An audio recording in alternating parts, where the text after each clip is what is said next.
the leper scholar versus Israel in Isaiah 53, a guilt offering.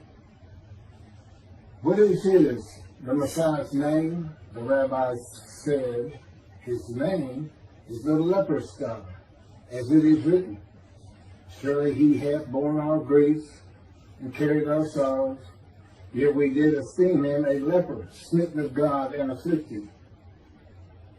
And that's from the Sanhedrin 98, small case B.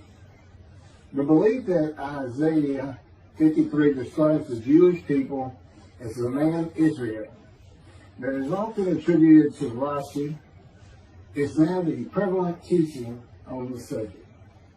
Rabbis Singer of Outreach Judaism is one of the most followed on the internet, and his analysis of Isaiah 53 being Israel. His analysis is very similar to Christians, in that he believes the animal atonement and worship laws of the Torah are to be applied to a man, to men actually, and women and children of the Holocaust. The Christians call Jesus the unblemished Lamb of God. Rabbi Singer says the Jewish people who were murdered and slaughtered in the Holocaust were ram guilt offerings for the purpose which might prosper of having the Jewish people return to the promised land. That would be God's purpose that might prosper in chapter 53. Rabbi Singer's commentary from his midrash, Isaiah 53, Jesus or Israel, on Isaiah 53:10. This is posted on a Facebook page. The end of it says, share this with all your friends. In other words, anybody can use it. So, yeah.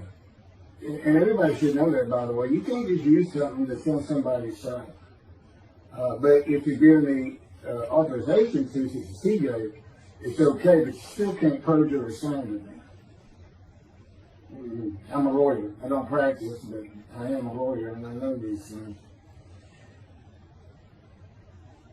So, I'm just going to really deal with 53:10. I'm not going to go through his whole midrash or anything. It's the one verse that you can't just prove by physical evidence. He offered himself for guilt.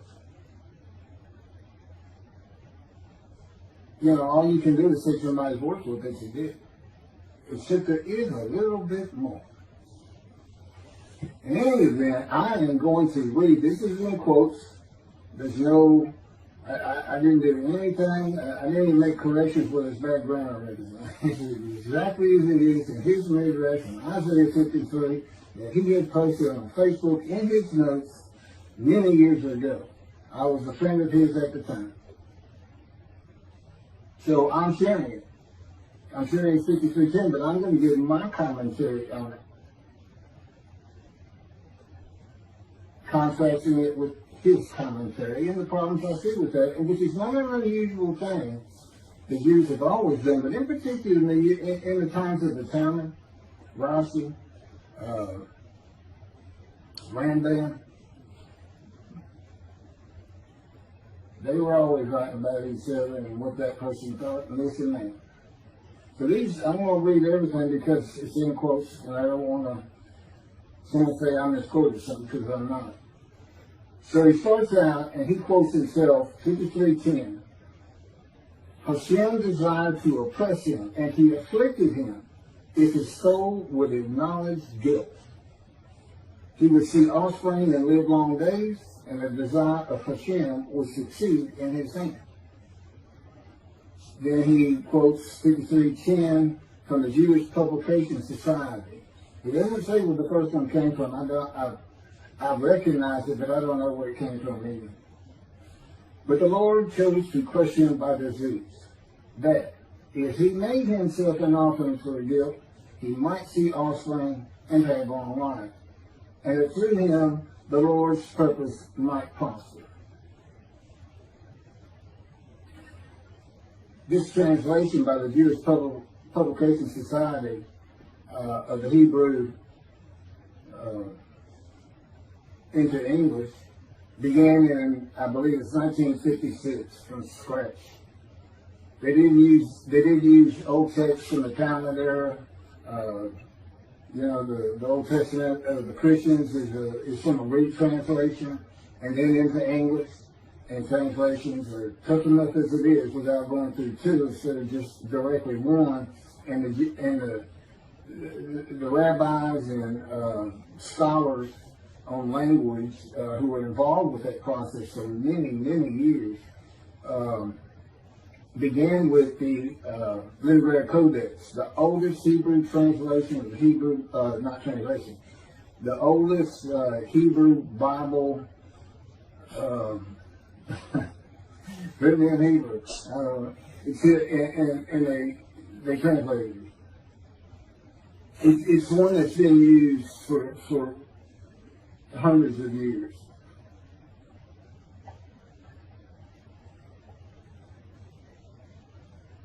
So then, after even these two verses of 53:10 from different sources, here's what he has to say.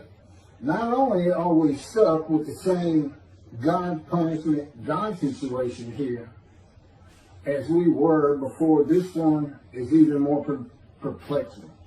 Yeshua was supposed to be the sinless, unblemished Lamb that died for your sins on the cross, and yet it states right here that if he would have acknowledged his guilt, he would see offspring and live long days. The JQS, Jewish Publication Society, rendering gives a little different twist to an already sticky situation. It says, parentheses, if this were referring to Yeshua, close friend, that the Lord chose to crush him by disease. I don't know if you can classify a cross as a disease or not, but I don't think hanging and being crushed are the same thing either.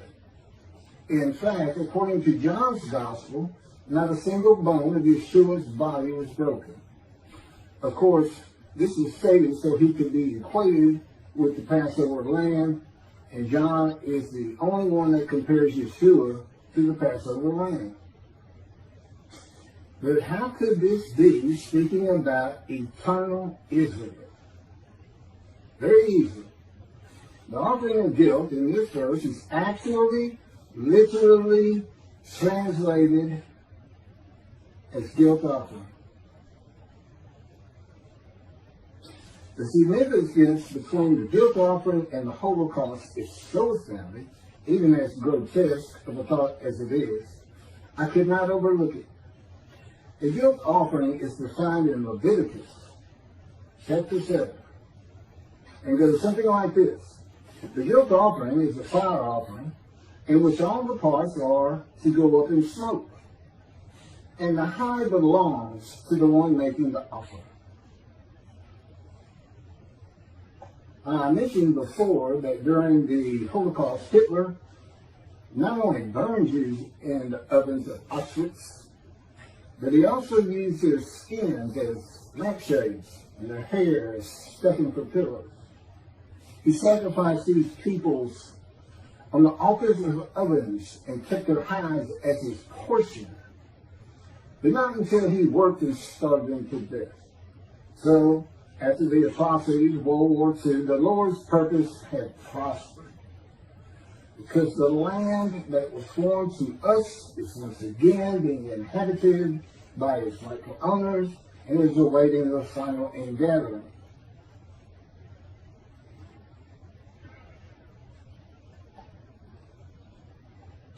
The guilt offering, that's it for the quotes. That's his commentary on verse 2.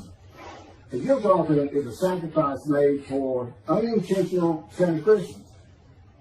It was distinct from the biblical sin offering.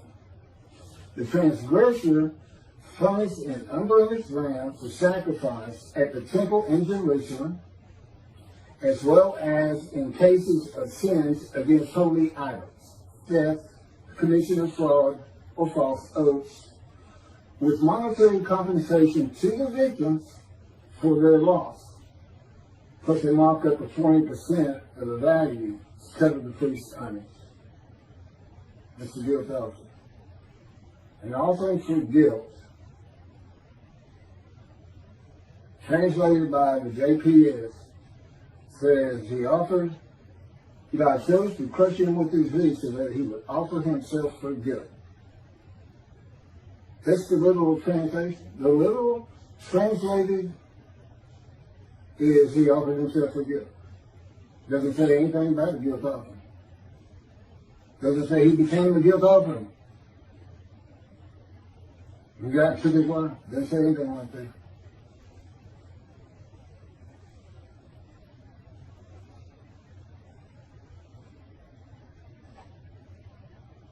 The Jewish people murdered in the Holocaust had not made any unintentional transgressions against Hitler and did not make monetary compensation to Hitler if they did. It is the people Israel that makes themselves an offering for guilt, and Rabbi Singer analysis, though he seems to be saying Hitler made a guilt offering to God of blemished rams. And these aren't this is an unblemished lamb of God. The unblemished rams of God for guilt offering sacrifices. These are all just regular people. Everybody has some sins in their life.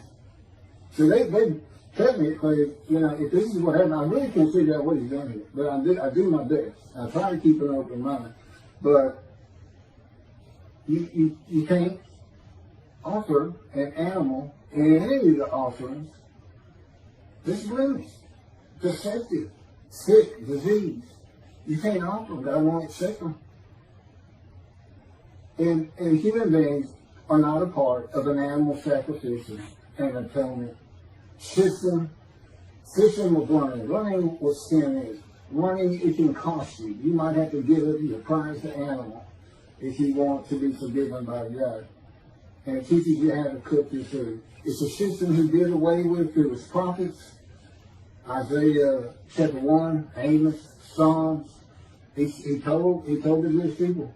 Not only did he say, do not sacrifice your children, which they were doing to the fire god all too often, but he told them, I no longer want your animals. Stop sinning is what it all boils down to. And this is even picked up in the book of Hebrews as a Christian. Basically, Jesus said, God no longer wants bulls and goats for sin. He has prepared my body to sacrifice for sin. The final sacrifice. His body prepared by God. I don't believe that any more than I believe God would accept a blemished Lamb of God, because, and I've already shown the video, you cannot deceive. It's written in the scripture with how he manipulated and lied and changed verses. He's a liar and a deceiver. He's a false prophet. He prophesied 5 times of his return and he never did it. And he even said it's going to be quickly, it's going to be quickly, it's going to be quickly. That's been over 2,000 years. But basically, it was his generation. When he was born, everybody alive at that moment is his generation. When they're all dead, his generation's over. They're all dead. He said, I preach you shall see me return. Sounds kind of vengeful, kind of like the movies you see with the fellow getting ready to be electrocuted and tells the warning, I'm coming back. Partial. You, the people of Caesarea, there are those amongst you who will see me return. And never did. You, members of my 12, there are those amongst you who be alive when I return. And you never did. My favorite, Book of Revelation. The great story of destruction of all things, and Jesus comes, and the Jews that don't believe in him are not only killed, they're put in hell. Judaism doesn't even believe in a hell. If they don't believe in Jesus, well, why would you believe a liar, a deceiver, in a book of lies and deceit? People who believe in human sacrifice. being healed by the blood of the death of another? Do they not want to be responsible for their own actions as it is? It's a sick, sick religion.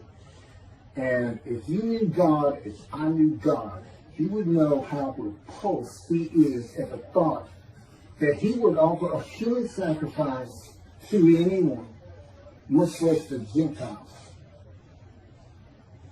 He doesn't get any. You sacrifice to the gods the Mayans did to receive favor. What favor did the Gentiles give God? With their presence in heaven? The continued sinning? I've been told Jesus won't just forgive your sins if you accept him. He's going to forgive all the sins you make the rest of your life. Because he already knows you're going to do it. So he's forgiven you.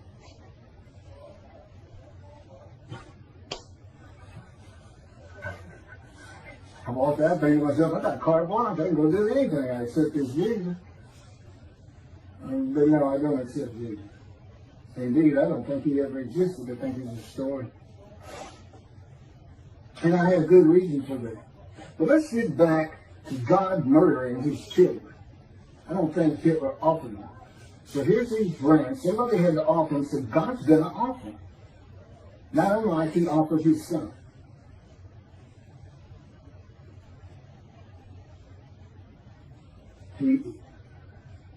There's no explaining. And I haven't even said this yet. So, Hitler sacrificed these people on the altars of ovens. These ovens to get rid of bodies of fire that become altars. And took their hides as his portion. It's very interesting. Because in verse 11 of Isaiah 53, the righteous servant who makes the many righteous receives as his portion the many, and as his spoil the multitude. The reference is to the people he's making righteous, the many. Many will be made righteous. A righteous servant makes the many righteous. Your portion, the many. You keep your followers. Maybe you'll donate to your cause, giving God's temple really. But I gotta wade through rabbis like this. And Jews for Judaism and Michael Skoback, who basically just ignores 10. It's so simple. If you're going to use Israel as the man to be identified in Isaiah 53, who's supposed to be God's representative, like Moses in the day of the Lord, but if you're going to use them, you're going to have to use them as God used them with Moses. You gather every single one of them. They have to agree to a man.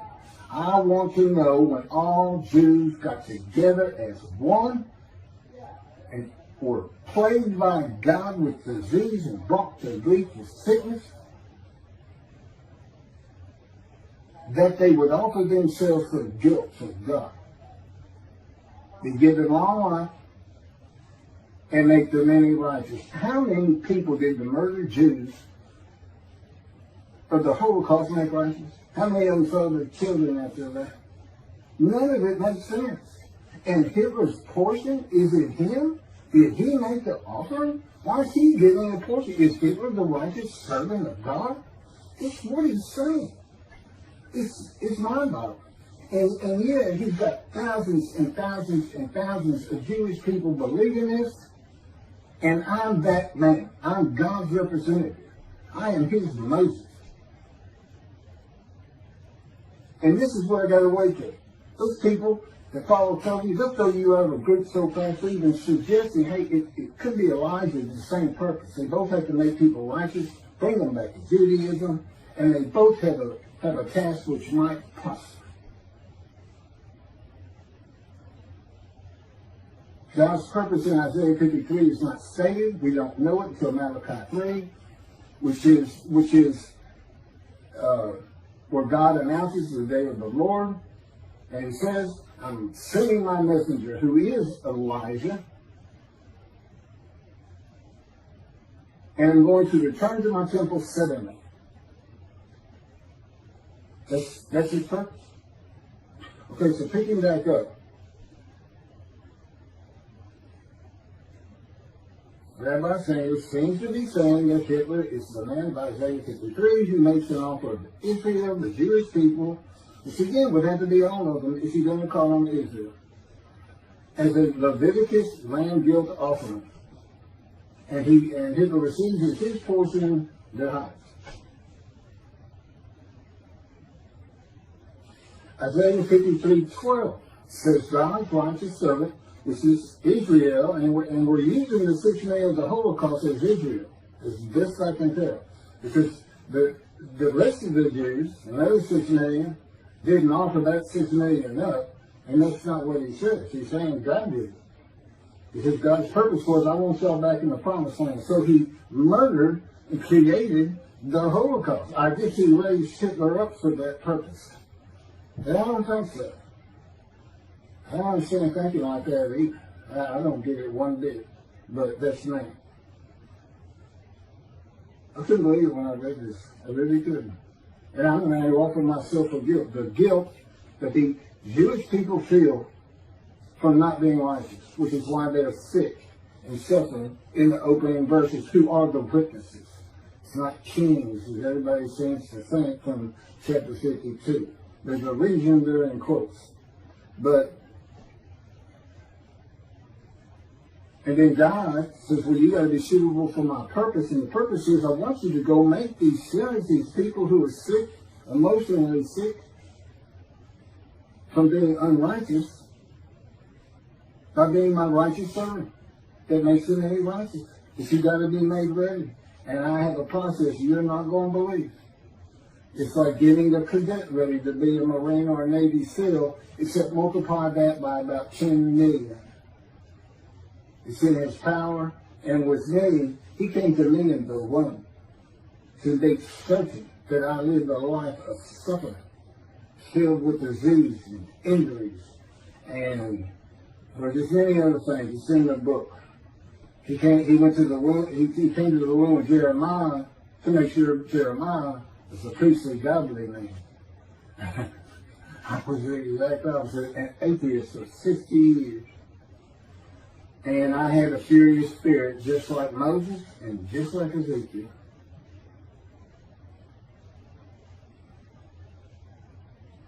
So, verse 12 of chapter 53 of Isaiah says, God's righteous servant is exposed to death.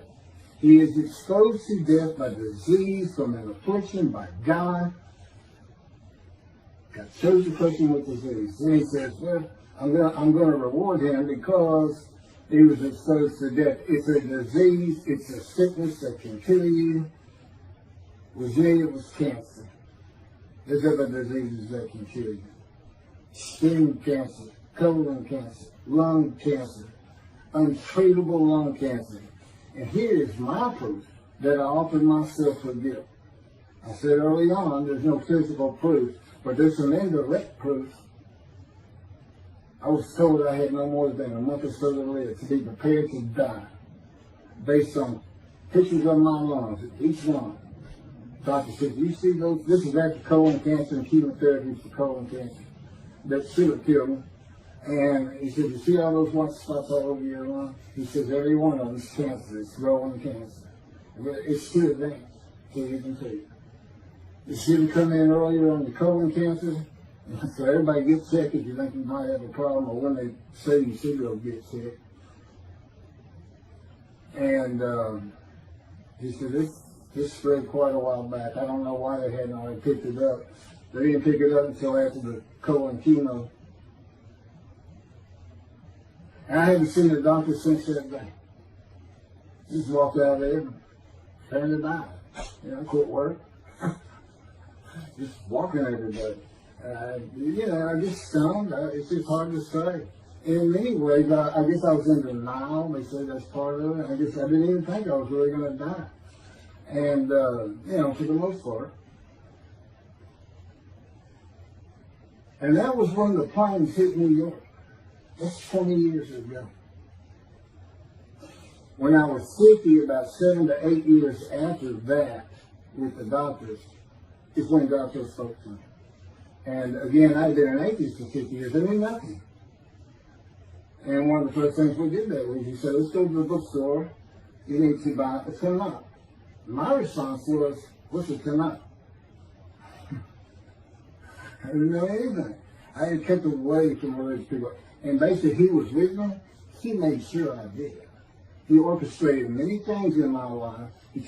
Early on, he took me on visions 1, 2, 3 a week as part of the teaching and just starting out the preparation process before the pain started getting really bad, which has been up every year since. This is year 13 since it's 13. But as you can see, he was starting to make a little headway. 5 years teaching me, 5 years writing blogs, which are the chapters of my book, Isaiah 53 and the Day of the Lord, which is dictated to me by God, just as the life of the righteous servant of Isaiah 53. That's my life. And he dictated it. God is my ghostwriter. They're very interesting. And that's how I know all these things that all the great rabbis and the rabbis today didn't know about. That's not proof. Look at the proof that Moses gave to the Israelites so they would believe that God had really sent him to have them released and brought back to the promised land. It's in the Torah. Moses says, who am I? I did the same thing. Picking back up with this, I'm getting there to the end of it. So, exposure to death, that's not dying. The righteous of Israel does not die from the sickness they were given. Now, I don't know in the Holocaust when they were plagued with disease, if everybody had to be plagued before they were gassed and shot. I think the answer is no. I mean, and then to go out and teach this no longer fits Isaiah 53 than a man in the moon instructs God. Because this is God's representative in the day of the Lord, and then it's so easy to find. Jeremiah, see a time is coming, the land blooms again. See it's after desolations. Go look at Isaiah 61. He talks about, he's not talking about the exiles, he's talking about the Russian dispersal in that chapter, the ruined cities and everything being restored. That's today. The temple era exiles that returned didn't do anything with the northern kingdom. It was inhabited by Gentiles. They didn't restore Israel. And I don't know, other than the temple, that they restored Jerusalem. But it's been restored today. See your time is coming. I'll make a new covenant with you. So there you have it. And the land blooms again, which simply put means the Jews will come back, and I'm going to come back. He's just waiting. I don't think he killed 6 million people. Murdering them was horrendous atrocity I've ever thought of. To make them come back, that's not him at all. God's like, he's like that old crusty dad that just says, I made all of this for you, this big branch. I did it all. I struggled and I've always dreamed of you taking it all over and continuing our name. And he looks up and his son is in a dapper suit with a suitcase and says, going to the city. And he repeats what he just said. And the son says, no, I don't really want it. No, I mean, it's a nice place, nice land. I know you like me to tend it for you and take care of it and exalt his name in doing so, making it beautiful, building him a house, a new house if he needs one. And then I want to go to the city, man. Now, I realize he's not getting pushed out by the Romans. But, 2,000 years went by plus. With no one really coming back to the story. And that's how the scripture read, and that's how he writes it. I know all the practicalities, Zionism and everything else. But the fact is, they did return in 48, create Israel, and blooms again, Jerusalem's rebuilt, Jeremiah 31, 2 times to come have been fulfilled. Okay, we have a new covenant. There's only 2 covenants unfulfilled in the Hebrew Bible. The covenant of friendship that God grants when David, Moshiach, is here in Malachi 3, the day of the Lord. The chapter of the day of the Lord. And it's the change day of the Lord from all the different references in 5 or 7 other books of a day of terror and destruction, of horrendous plagues where evil is eliminated from the human race, but the good stay. Okay, well that's never going to happen. That's not God's, that's just some stories for antiquity, and even today. I mean, it's, you know, I watch zombie movies sometimes. Talking about the resurrection of the dead, I don't believe they did a resurrected. I have too much knowledge, science and medicine, and just plain common sense. That's not happening. The Orthodox pray for the resurrection weekly because of Rambam. He's got 13 fundamental principles of Judaism. The 13th is belief. You have to have belief in the resurrection. But where are you going to put the million Israelites in the Exodus? Where are you going to put all their ancestors who were in Egypt for 400 years? People who didn't even cook the food. Because God had to teach them with the animal sacrificial and atonement laws. Bring your animal to a fire. Now share in it. At least the priest teach it. It's better eat if you're going to not drink the blood. Okay? Part of the laws, rules, and commandments. You try to cook it. You can drain it all you want. You need to cook it. And that's what that was about. And they did away with it. And even Jesus did that. God no longer wants animals for sin. He prepared a human body for it. That was never intended for a human body. And God knew what the Gentiles were going to do. They were going to come up with an unblemished land so they could get sin free. And that's why Isaiah 53 describes the man as blemished and with defect by some of the words. If you look up the definitions of the synonyms, serious injuries, it's an entire life of misery. I am the man of Isaiah 53. I make every verse. My midrash will show you that. And show you how all these things that I'm talking about, of course, are in the book. I am the exact opposite of Jesus Christ. I am the blemished, deceived prophet of God. I'm not a lamb. I'm a man.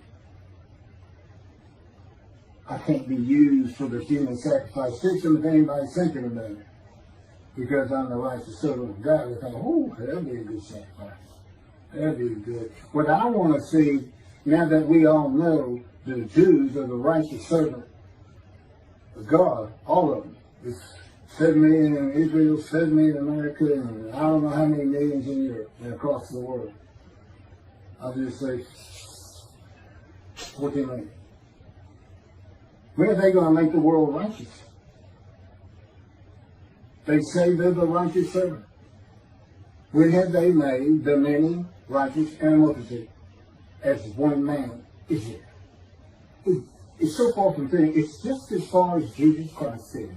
They have taken this concept, him, and Jews for Judaism, Michael Sobach and his cohorts, have taken this concept and this idea, and they can't back it up one bit, and yet they have convinced because of their unique personalities. Very, very jovial, very nice to listen to, very intelligent, but with false teachings, and thousands of Jewish people believe this. It's Israel. I can't even mention it could be Elijah, much less a Gentile. But that is exactly what God did so he could have his vintage and vindication of his Christianity by saying, you know what? My Isaiah 53 describes a Gentile. I come from Adam. I wasn't allowed to go through Adam with Moses. I come from Adam. In the Talmud, that's Christianity. The Sal and Adam. I'm coming from Christianity, and it says in chapter 63, and of the peoples, the Jewish people, the Jewish people, none are with him. Comes with the Gentile. And it's for his vindication against the Christians because he knew what they were going to do. And Jesus is a Jew. He can't fit it. He's not from the stump of Jesse. He's from the failed ancestral tree. He can't be the man of chapter 11, the anointed, Moshiach who is described in 53. He can't be him for so many reasons. His lies and deceit. Now maybe other rabbis who sing these things, and for Zacharias riding the ass into Jerusalem, and he says, I'm going to be crucified there by the Gentiles. When you look it up, and he says, all the prophets like this have made. Well, there's 20 prophets in the Jewish Bible, and not one of them says it. What one does say is the Moshiach will ride ass into Jerusalem. Basically means he's going to be a humble man that doesn't have to be created by me. God's making sure Moses ended up being the most humble man on earth. And I know why. It's because of how God treated him. But I got too much of David that I have to show in the purposes that I have. My spirit is still furious. But the good thing is, I don't feel the fury inside. He can have me talk like this, like I'm furious, and I'm fine. This stuff is, I won't even hardly ever say anything. It's incredible. The stories I could tell people once this gets going, just sitting around there, you know, for those who truly believe. And the evidence is overwhelming. Cannot believe it. It's really to tell me you'd have never believed Moses. You and your ancestors would have died in Egypt. You would have gone, you'd have stayed. You can't use animal sacrifice for human beings. It's just mind-boggling. Absolutely mind-boggling. Okay, let me see where I'm at. I think I'm about done.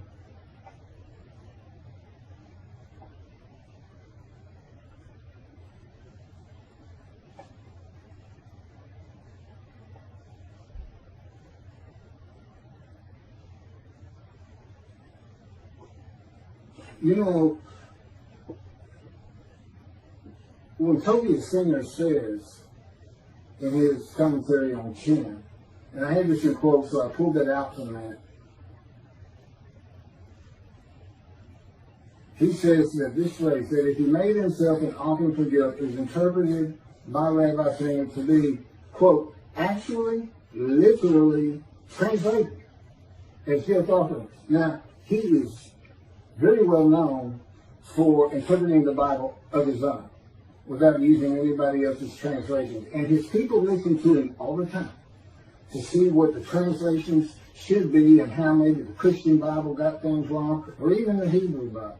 I don't think we've ever seen that. But in particular, a lot of these people are Christians who have converted to Judaism, or they are Jews who were Christians just by how they were raised, and then I guess Messianic Jews too sometimes. But they look at him for translations, and look at the words he uses. Talk about deceptive. Actually, literally translated as guilt offering. The JPS, a panel of men who worked their lives at interpretation of translations, they didn't come up with that. Rabbis from Orthodox, Conservative, Reform, and then linguistic experts from universities, well-esteemed, well-pedigreed.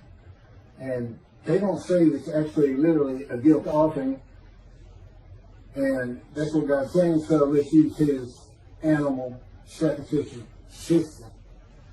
And in Tobia's case, let's offer up 6 million Jews. You see, none of that works. And people don't, none of it works. So what he's really saying is God just murdered 6 million Jews to scare them all back to the promised land. That's all he's really saying. Does anybody think God did that? I don't. I don't. I don't even think, when he says he put a plague against them in antiquity, that he really did it. I think the plague was just there, no different than the pandemic we're under. Well, much different, but that's just the way times were when you didn't have medicine, people didn't cook their food, and this and that, he would tell you. He said that I took credit for him to scare them. I had to scare these people to death. You know, so it goes up to Moses. You go talk to them and come tell us what he says. We're all going to die. You know, you feared God. But not today. Even Judaism is starting to get into the Christian thing of God wants a personal relationship with you. Well, you better go back to the mountain if you think that's true. That's not who he is. You're starting to associate him as a human being. That you want a relationship, that doesn't mean he does. That doesn't mean he doesn't want to do the things he says he's going to do for his creation. He's got a different perspective. He's not human. He is an entity, a being in existence that does have emotions, but he's got absolute knowledge and absolute power. He thinks it, puts it in a vision, he wills it to be. There is a process which goes by with his elements of the unseen, primarily his power. You know, we have all this water on earth, and Moses' name was full from watching this and that. Do you know that there's tiny microscopic particles of water, H2O, in outer space? He drew it with his power from the far corners of the universe to his planet. He decides everything, and that's just the way it is. And he doesn't care for the fact that the rabbis have decided to stay in antiquity in the Dark Ages. And anything those people came up with which fit their world, but can possibly fit our world, they need to change. He expected more of them. They dismissed. This is the record. I'm bringing it for him. That he orchestrates every single word from my mouth.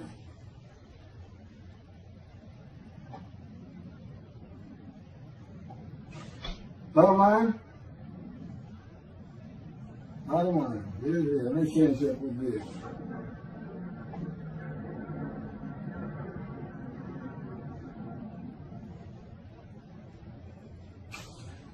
Who receives the long life? I want to know who receives the long life. Because it's not Hitler and it's not the victims of the Holocaust. Who receives the long life?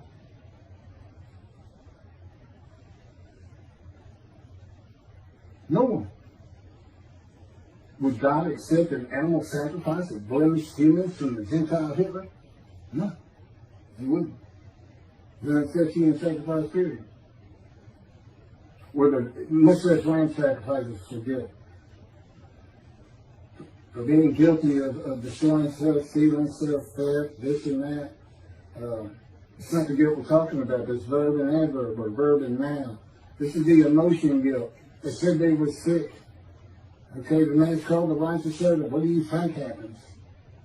It's because they're sick, because they feel guilty of the sins they've made against God and in their lives and with their family.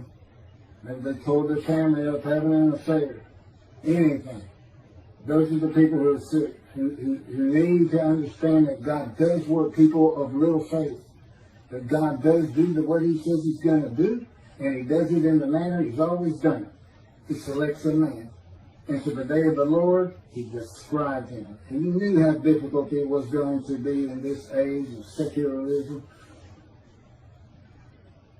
atheism. You know, tell me I'm an atheist. But he taught me up well. And after the 5 years of learning, the 5 years of writing, we had a little over a year to put the first book together, Isaiah 53 and the Day of the Lord. And then just recently, that was a year and a half or better ago, and then here just recently, he just all of a sudden had me write The Life of God's Righteous Servant, dictated it to me, and it didn't take 7 days to put it together, although I'm still tinkering with it, changing things, which makes me feel like I'm part of it. He does that for me. I always feel like I'm filled myself, still make mistakes and errors, this and that, but when I'm dealing with his stuff, I don't ever worry about it, because I know he's doing it perfectly as he wants it. Were the victims of the Holocaust crushed with disease? I don't think so. I've never heard such a thing. Are the 6 million murdered Jews of the Holocaust all the Jews gathered as one man? No. Did God murder 6 million Jews? No. Have the Jewish people as one man made the many multitude righteous? No. The 6 million murdered in the Holocaust